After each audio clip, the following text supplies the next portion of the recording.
I stopped babysitting for my sil due to poor health. She didn't understand and even accused me of stealing money and even sued me for defamation. For the past 2 years, I, Arya, 33F, have been the primary babysitter for my sister-in-law Gui, 37F. Her children, Mia and Noah, were adorable, and despite Guiofir's entitled demeanor, I really enjoyed spending time with them. I recall when Mia was a toddler and Noah was a newborn. I would spend hours with them while Guiofir did whatever she wanted. I would play games with Mia, assist her with her arts and crafts, and even read books to Noah. It was a lot of fun. Even though I didn't have my own children, I became really devoted to them. However, things began to alter a few months ago. I was diagnosed with a chronic disease, which affected me more than I anticipated. I had to dramatically change my lifestyle. I used to be full of energy, constantly doing something, whether it was running errands or assisting with family matters. But suddenly, my body couldn't keep up with the speed. I was continuously exhausted, and even basic things felt like mountains I had to conquer. The doctor gave me severe advice. I needed to reduce physical and mental stress. At first, I attempted to ignore it, hoping to get through. But it rapidly became evident that this was not something I could just dismiss. Some days, I couldn't even get out of bed without feeling absolutely exhausted. So, regrettably, I informed Gui that I would no longer be able to babysit regularly. I described everything, how my health had changed and how I needed to prioritize self-care. I wasn't seeking compassion, but rather understanding. But instead of providing the assistance I expected, Guiofir snapped. I vividly recall her precise words. "What do you even do all day?" It stung. I felt as though I had been slapped. But I tried to remain cool.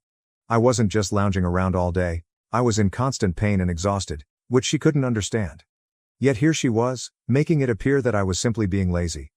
It hurt. She went on to add that babysitting her kids wasn't even difficult, and that I was selfish for not assisting. I attempted to explain again, but reasoning with Guiofir is like talking to a brick block. She didn't listen.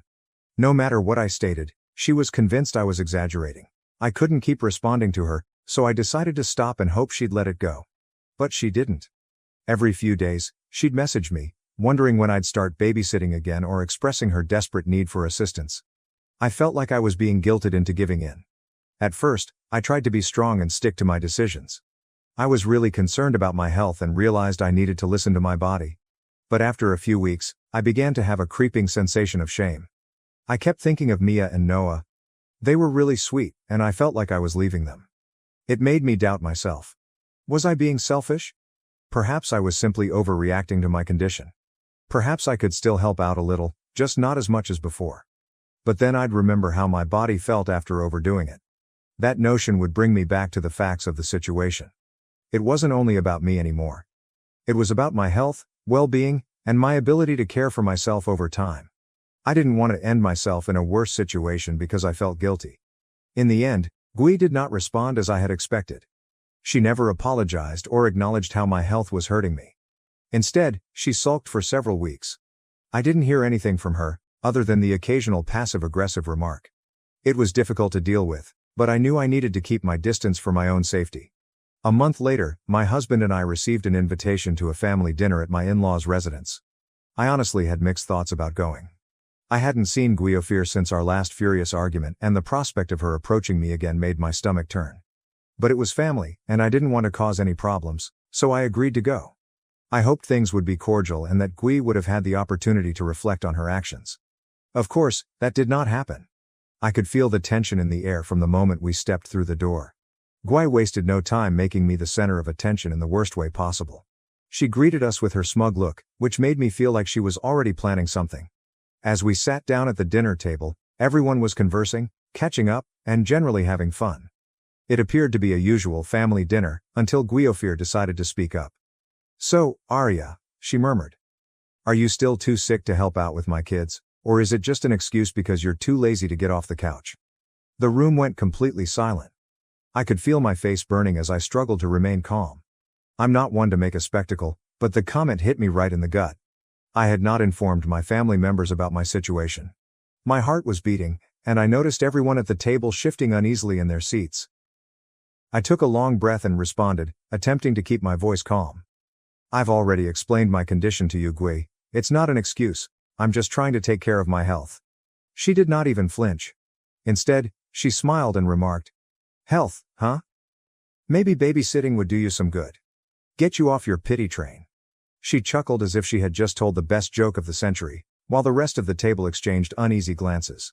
Then the rest of the family members began asking me what had happened, and I had to tell them everything. I was outraged, but I didn't want to exacerbate the situation, especially in front of my in-laws. I merely gazed at my plate and clenched my fists beneath the table. I knew I had to maintain my composure, but inside I was furious. I wanted to say so many things, like how she had no idea what I was going through and how her lack of empathy was truly mind-boggling, but I held my tongue. Fortunately, my husband was not having any of this. He rushed in and defended me before I could say anything. "Gui, that's enough," he remarked, his voice stern yet calm. "You can't talk to Arya like that. She's been through a lot, and you need to respect her boundaries."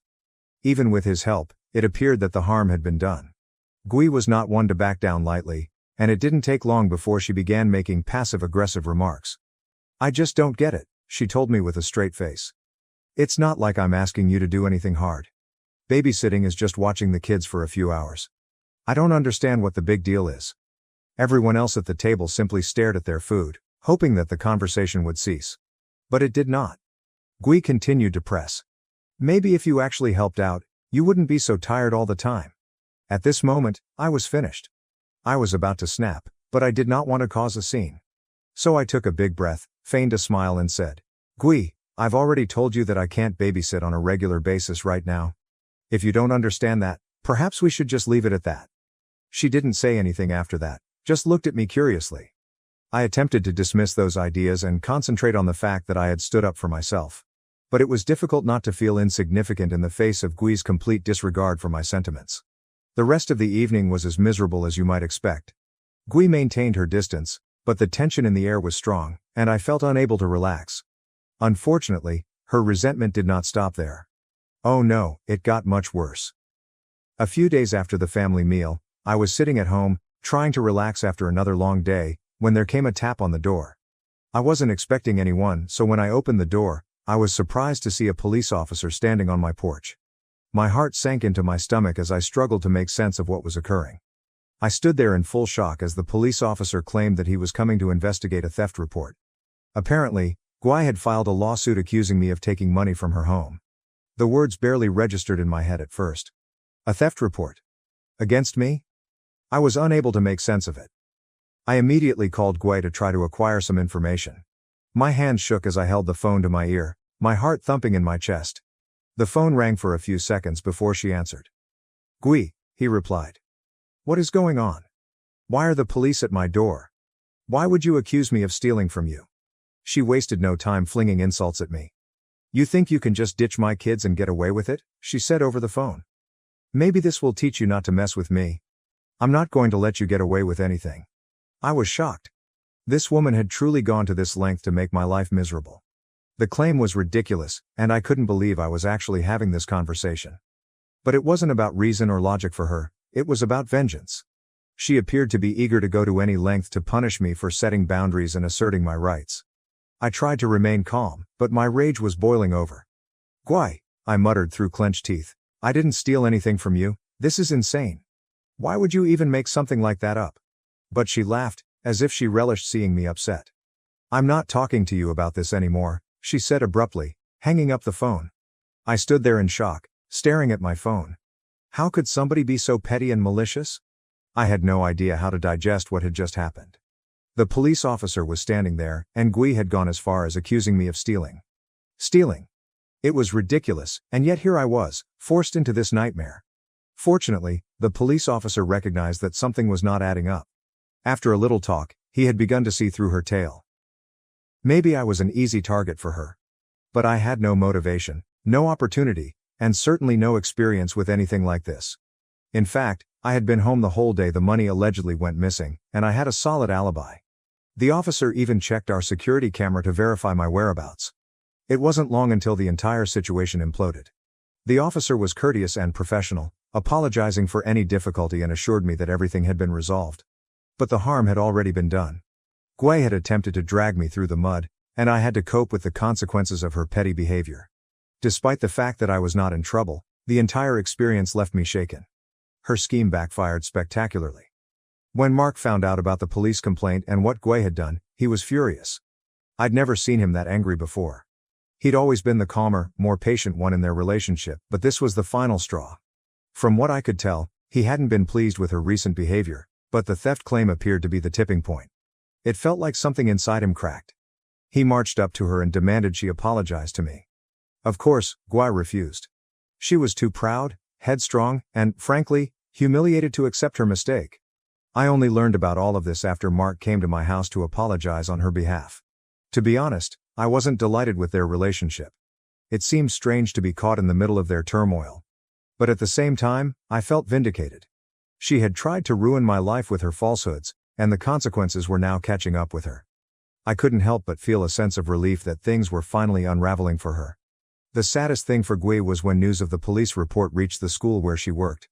Gui had been a teacher for years, and I believe she had always assumed her position was secure.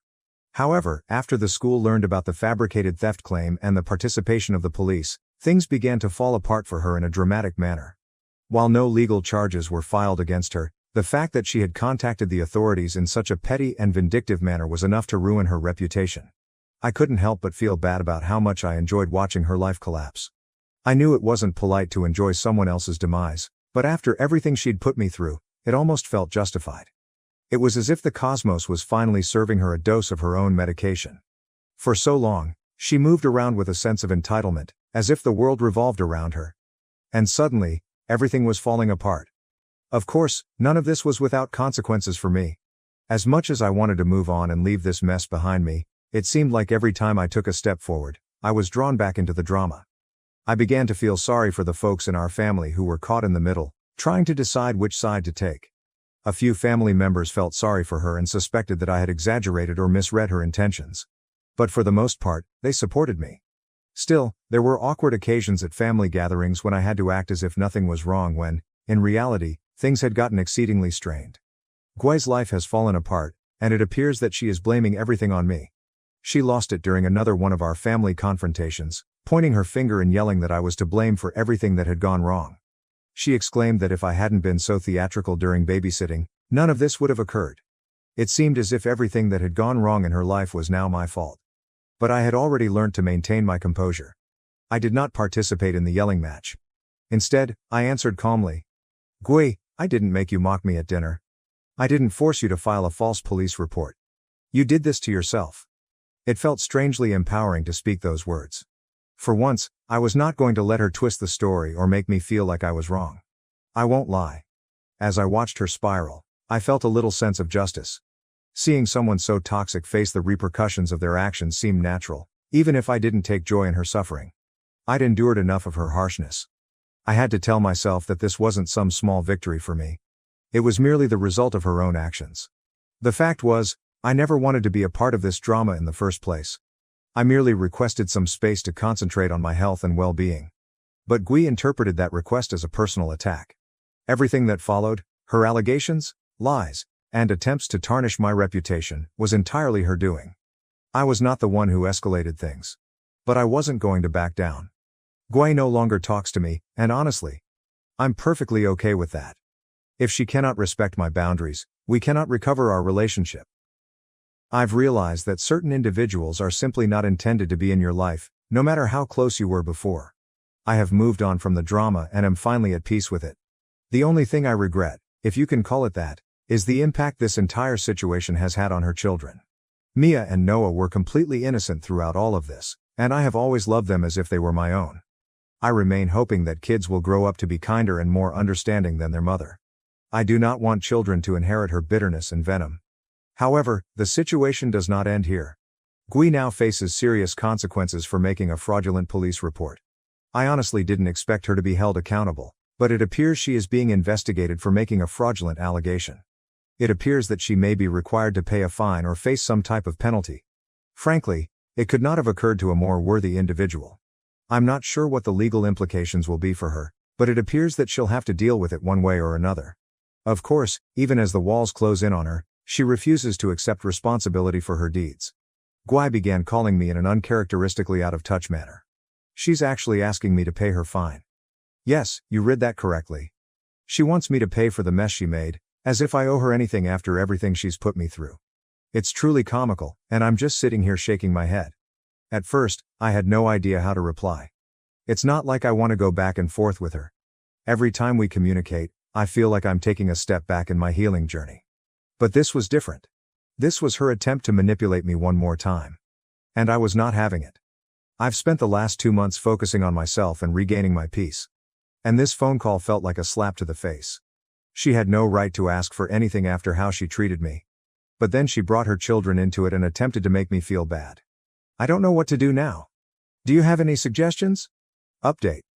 1. Hello, folks. I know some of you have asked about my condition, and I'd like to clarify that I don't feel comfortable posting too many specifics about it here. I hope you understand. But I will admit that it causes me to feel physically weary pretty quickly. I'm still getting used to it, and it's been a challenge. I'm learning to pace myself, but it's not always simple to explain, especially given other people's expectations.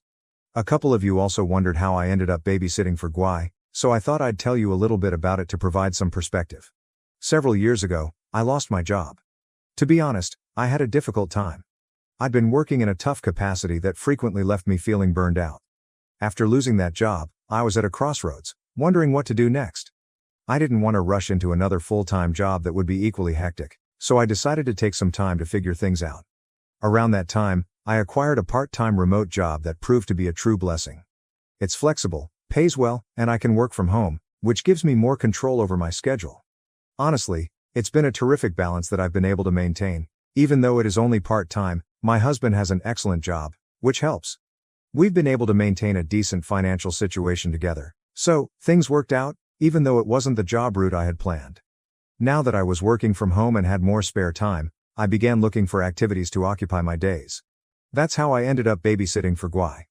You know, Gwai and I have always been related, but our relationship has had its ups and downs.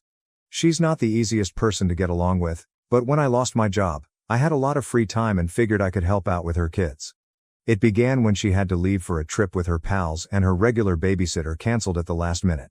She asked if I could step in, and I agreed, despite my reservations about the concept. I assumed it would be something transitory, but it eventually became my second job. She kept asking me to babysit, even when she wasn't on a trip. Her children, Mia and Noah, are wonderful, and I actually enjoy spending time with them, so I didn't fear it. But this is when things began to become difficult. What began as a courtesy quickly became something that seemed like an obligation. Gwai grew to rely on me more and more, and before long, I was babysitting on a regular basis. I didn't mind at first, but after a while, it felt like I was doing it for her convenience rather than out of a real desire to assist. It wasn't long before I was juggling a part-time job with babysitting, which was okay when I was feeling well. However, when my situation began to worsen, I felt stretched too thin. Looking back, I can't help but wonder whether I should have established boundaries earlier. I guess I wanted to be the kind, helpful family member who could do everything. However, in the end, it left me exhausted. It's acceptable to say no. Even if someone else is vying for your time and attention, it is okay to prioritize your own needs. Update 2. Hello folks, I realize it's been a while, but I finally have some updates. First and foremost, I'd like to thank everyone who contacted out and offered support during the crazy situation with Gwai. It's been a bit of a roller coaster, but I'm doing fine now. So here's where things are. Gwai did wind up paying a fee for filing a fraudulent police report, which surprised me given how swiftly it happened. She was further warned that repeating such behavior could result in more serious repercussions. To be honest, I'm glad she had to face some consequences for the disaster she created. It seemed like justice. However, I am not exactly celebrating it. I believe Gwai would prefer to pretend nothing happened and go on, but that isn't how this works, right? The more shocking development, however, involves Gwai and Mark. They are now separated. That came as a tremendous shock to the family. I never imagined it would come to this, but things definitely reached a breaking point for them. Mark was enraged when he learned about everything Gwai did, especially the phony report. That was the last straw for him, and it wasn't long before they began living apart. They have been working on their relationship, however. According to what I've heard, they're in counseling, and Mark appears to want to attempt to make things better. I'm not sure what will happen to them in the long run, but there's still a chance they can work things out, if both of them are ready to put in the effort. At this point, I've removed myself from their drama. It's difficult to care when you've been wrongfully accused of something you didn't commit. Gwai still blames me for all that transpired. She refuses to speak to me, which is actually rather reassuring. I don't think I could take much more of her toxicity. There's just so much a person can take until they have to keep their own peace. And right now, I'm doing everything I can to focus on my health and happiness. But, matter how toxic things were, I felt horrible for her. I understand her actions were the result of her personal problems, but that doesn't excuse what she did to me. I learned the hard way that just because someone is kin does not imply they have your best interests in mind. Even if you strive to help them, some people will manipulate and take advantage of you. And at some point, you must draw a line. The fact that I can no longer see Mia and Noah has made things a little more difficult. I miss those children. They were an important part of my life for a long time, and despite the difficulties with Guy, I actually enjoyed spending time with them. They're both brilliant and sweet children. It's weird not to be a part of their life anymore. I know they miss me, but I'm not sure if I'll see them again. Gui has made it clear that she wants nothing to do with me, and I do not want to overstep my boundaries. Update 3. Hello, everyone. I know it's been almost a month since my last update, but I finally have some new content for you. A lot has happened, and I feel like I've been on a roller coaster recently. Thank you to everyone who has reached out to me. Your warm words and support mean everything to me. So, let us start with Gui and Mark. Believe it or not, they're back together now. Yeah, I was startled too. Given all that had happened, the drama, the accusations, and everything else, I assumed that was the end of their relationship. However, they managed to resolve the situation. It's bittersweet for me. As glad as I am that they are finding a path forward, I still haven't seen Mia or Noah. Honestly, I miss those children. I spent a lot of time with them, and they became an important part of my life. But with everything that happened, I can't seem to find a way back into their life. I know Gui has made it clear that she no longer wants me connected, and I do not want to break any limits. But I can't stop feeling like I'm losing out. I still think about them all the time and hope they are doing well. On a personal note, my illness has deteriorated in recent weeks. I won't go into too much detail, but let's just say I've been battling more physically. I was doing okay for a while until I had some flare-ups that brought me down. It's been a challenging few weeks, and there were times when I wondered how much longer I could continue. I was fatigued, and there were days when getting out of bed seemed impossible. I've been seeing my doctor more often and changing my treatment plan. Slowly but surely, I'm feeling better. But, I'm not going to lie, there's an underlying concern that things could turn terrible again at any point. I simply need to take it one day at a time and be gentle to myself. I'm grateful that my hubby has been so supportive throughout this. He's been an incredible rock for me, and I'm not sure what I'd do without him. Anyway, that's where I am right now. I'm grateful for the help I've received, and I hope everyone is doing well. I'll let you know if anything more happens, but for now, I'm simply taking it one day at a time. Thank you again for being there for me. It truly means the world. If I knew my husband would break our agreement, I wouldn't have agreed to have his child. Should I get a divorce? My name is Emily, and I'm a 36-year-old neurologist who finds immense joy and fulfillment in my work. Every day, I have the privilege of helping patients navigate some of the most challenging moments of their lives. The road to my current position wasn't easy. It was fraught with obstacles and setbacks. As a troubled teenager, I struggled academically and personally, never imagining that I would one day become a doctor.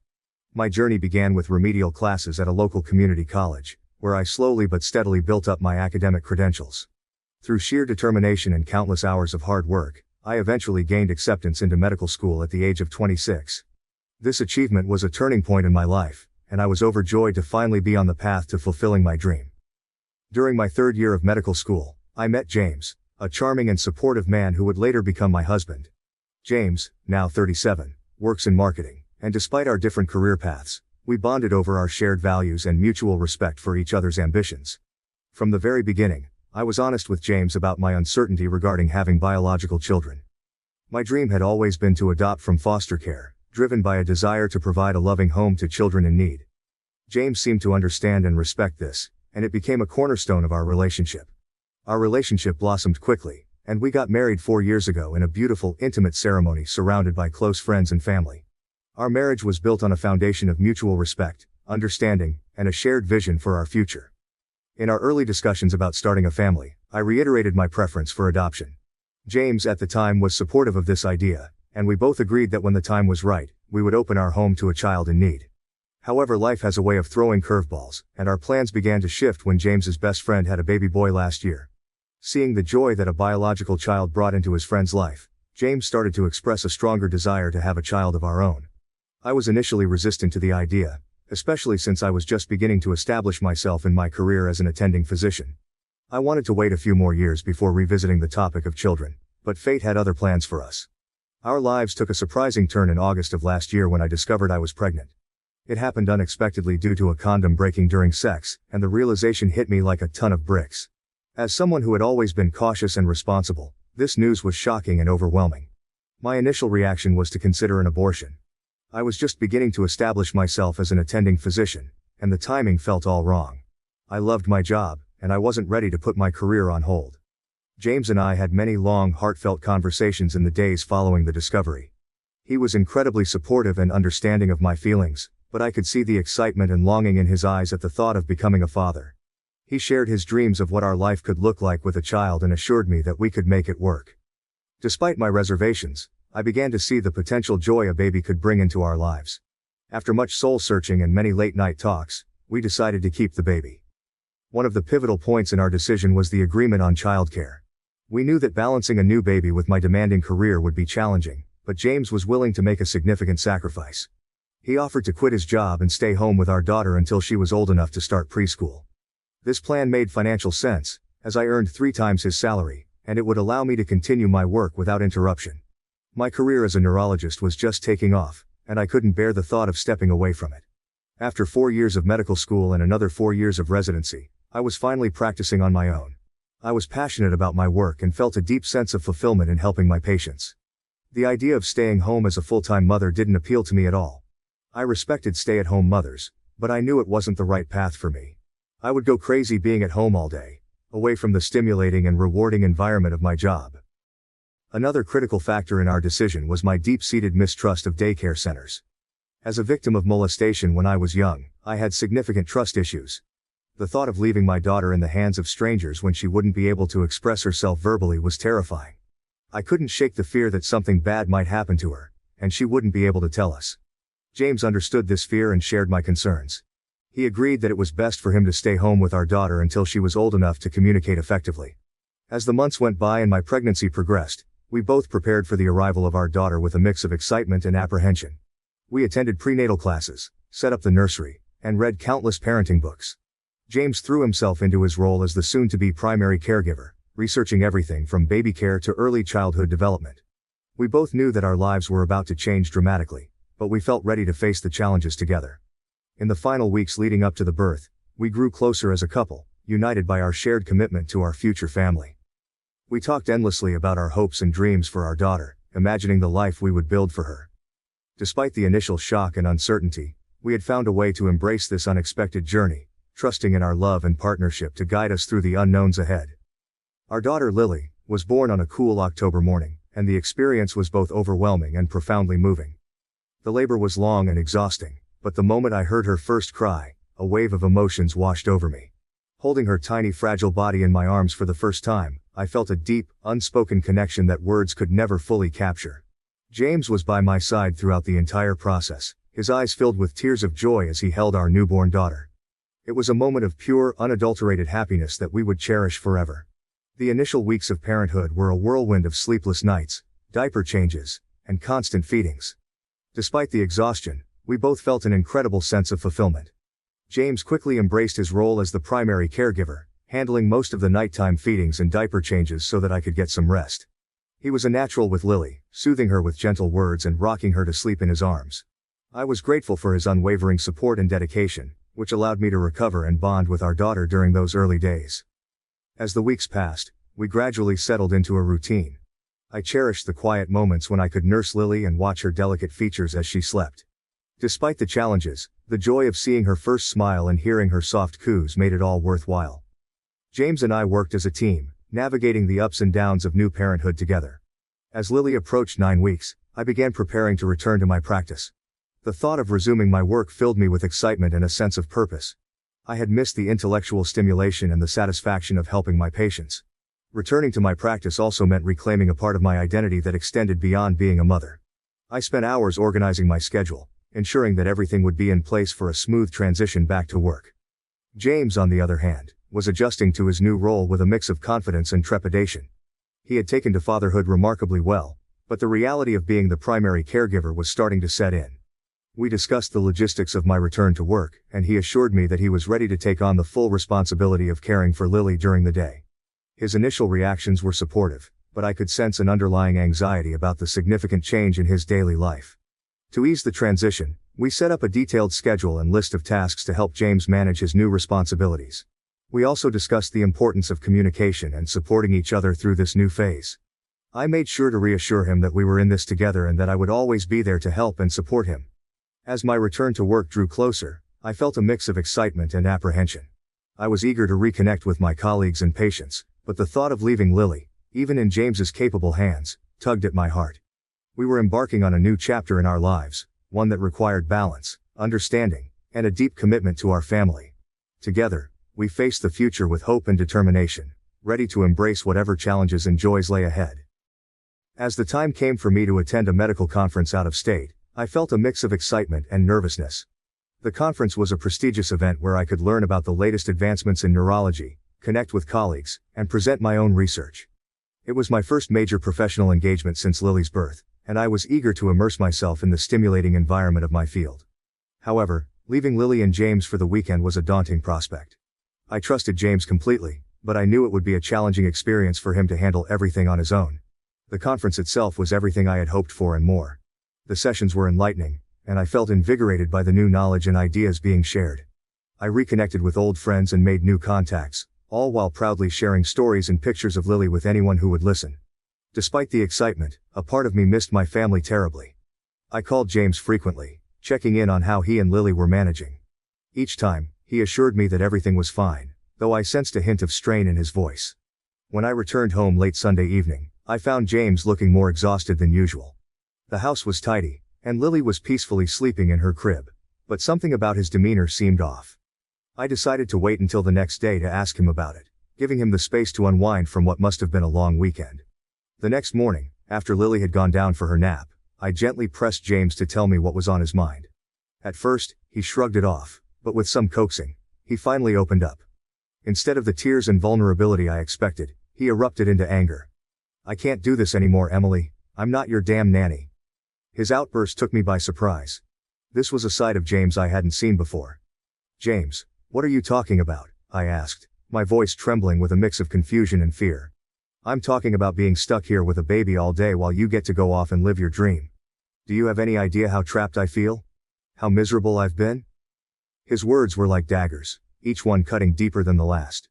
Hearing his anger, I felt a mix of guilt and concern. I knew that taking care of a baby was challenging, but I hadn't fully appreciated the extent of his struggles. "James, we agreed on this. You said you'd stay home with Lily. We discussed it thoroughly." "That was before I realized how impossible this is," he snapped. "I want my life back. I want to go back to work. You can take care of her or put her in daycare." The mention of daycare triggered my deep-seated fears, and I immediately felt a wave of panic. "Daycare? You know how I feel about that. I can't leave her with strangers, not when she can't even tell us if something's wrong." James's frustration was palpable. "So what then, Emily? Do I just waste away here while you get to be the hero at work? This isn't fair." The conversation became more intense as we struggled to find common ground. I expressed my unwillingness to leave my practice and work from home, a lifestyle I had always rejected. James, in turn, felt cornered and desperate, unsure of how to balance his well-being with our family's needs. The stress and exhaustion of the past weeks had clearly taken a toll on both of us. At one point, overwhelmed by frustration and fear, I lost my composure and screamed, "If I knew you were going to back out of your promise to take care of our daughter, I would have never had your child." The moment the words left my mouth, I regretted them. The hurt and betrayal on James's face were immediate and heartbreaking. The argument that ensued was one of the most intense and emotional moments of our marriage. James looked at me, his face a mask of anger and pain. "How dare you say that? Do you think I wanted this? To be trapped here while you chase your dreams? I'm drowning, Emily." His words, though harsh, felt like a betrayal. I had relied on his promise to take care of Lily, and now he was suggesting alternatives that terrified me. "So what do you want me to do, James?" I shot back, my voice rising. "You want me to leave the job I've worked so hard for? Or put Lily in daycare where something terrible could happen to her?" James shook his head, his frustration evident. "I'm not asking you to give up your career. But maybe we need to reconsider our options. Maybe daycare isn't as bad as we think. Or perhaps you could work from home for a while, just until we find a better solution. The idea of leaving Lily in daycare or working from home was something I had vehemently opposed from the start. The trauma from my past made the thought of daycare unbearable, and working from home felt like a prison sentence to me. I felt my anger bubbling over again. You don't get it, do you? I can't just compromise my career, James, and I won't put Lily in daycare, I just won't. James's face hardened, and he took a step back. You're being unreasonable. You can't have everything your way, Emily. This is a partnership, or at least it's supposed to be. The argument continued, with both of us voicing our fears, frustrations, and desires. The more we talked, the more I realized how much pressure we were both under. James was genuinely struggling, feeling trapped and overwhelmed by the demands of being the primary caregiver. And I was clinging desperately to my career, terrified of losing the identity I had worked so hard to build. Eventually, the heat of the argument subsided, leaving a heavy silence in its wake. I sat down, feeling emotionally drained and raw. I'm sorry, James, I said softly. I shouldn't have yelled. I'm scared. I'm scared of what might happen to Lily, and I'm scared of losing myself. James nodded, his eyes filled with a mix of anger and sadness. I know, Emily. I'm scared too. But we need to find a way to make this work for all of us. We're a team, remember? As I reflected on the argument, I realized how much I had overreacted. My deep love for Lily and my fear for her safety had clouded my judgment. Despite the conflict, I knew I wouldn't trade her for anything in the world. She was the center of our lives, and we both wanted what was best for her. However, James's change of heart had left me feeling betrayed. I had counted on his promise, and now it felt like the ground beneath me was shifting. In the days that followed, I couldn't shake the feeling of disappointment and betrayal. I loved James, and I knew he loved me. But we were both struggling to adjust to our new reality. I realized that we needed to have more open and honest conversations about our expectations and fears. It wasn't just about making practical decisions. It was about understanding and supporting each other through this challenging time. We had reached a crossroads in our relationship and in our roles as parents. The path ahead was uncertain, but I knew that if we could find a way to work together and compromise, we could navigate this new chapter in our lives.